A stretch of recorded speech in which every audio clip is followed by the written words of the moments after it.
നമസ്കാരം. 1858 ഫെബ്രുവരി 11 വ്യാഴാഴ്ച ഫ്രാൻസിലെ ലൂർദ് ഗ്രാമത്തിലെ ഒരു ദരിദ്ര കുടുംബത്തിൽ ജനിച്ചു വളർന്ന അക്ഷര അഭ്യാസമില്ലാത്ത 14 വയസ്സുകാരി ബെർണദീത്തായും അനുജത്തിയും ഒരു കൂട്ടുകാരിയും കൂടി വിറക് ശേഖരിക്കുന്നതിനായി മസബിയൻ എന്ന വനത്തിലേക്ക് പോയി. മാർഗമധ്യയുണ്ടായിരുന്ന ഒരു കൊച്ചരുവി കടക്കുന്നതിന് രോഗിയായ ബെർണദീത്തയ്ക്ക് സാധ്യമല്ലാതിരുന്നതിനാൽ ഇക്കരെ തന്നെ നിന്നു.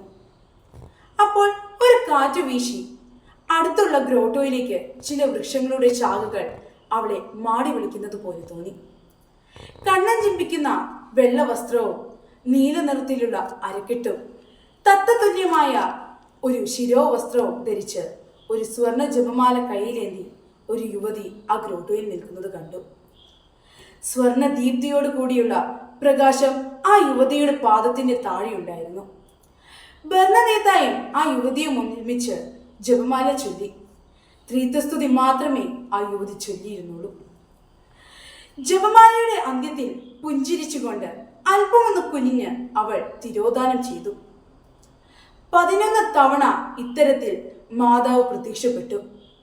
9ാമത്തെ ദർശനത്തിൽ ഫെബ്രുവരി 25 ആ യുവതി പറഞ്ഞു, നീ ആ ഉറവയിൽ നിന്ന് കുടിക്കുക, ദേഹം കഴുകുക, അവിടെ കാണുന്ന സസ്യങ്ങൾ ഭക്ഷിക്കുക.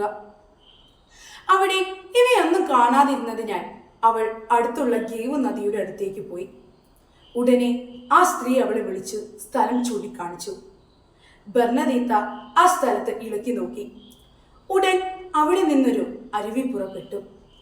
ആ സ്ത്രീ പറഞ്ഞതുപോലെ ബെർണദീത്ത ചെയ്തു.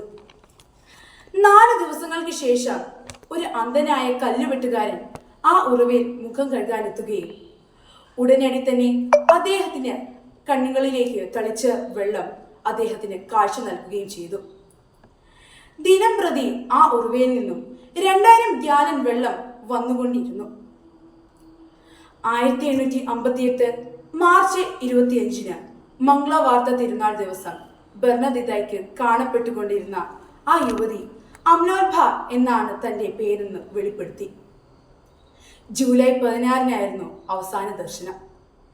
ലോകത്തിൽ പ്രശസ്തമായ മരിയൻ തീർത്ഥാടന കേന്ദ്രങ്ങളിൽ 1ാം സ്ഥാനം ലൂർദിനാണ്.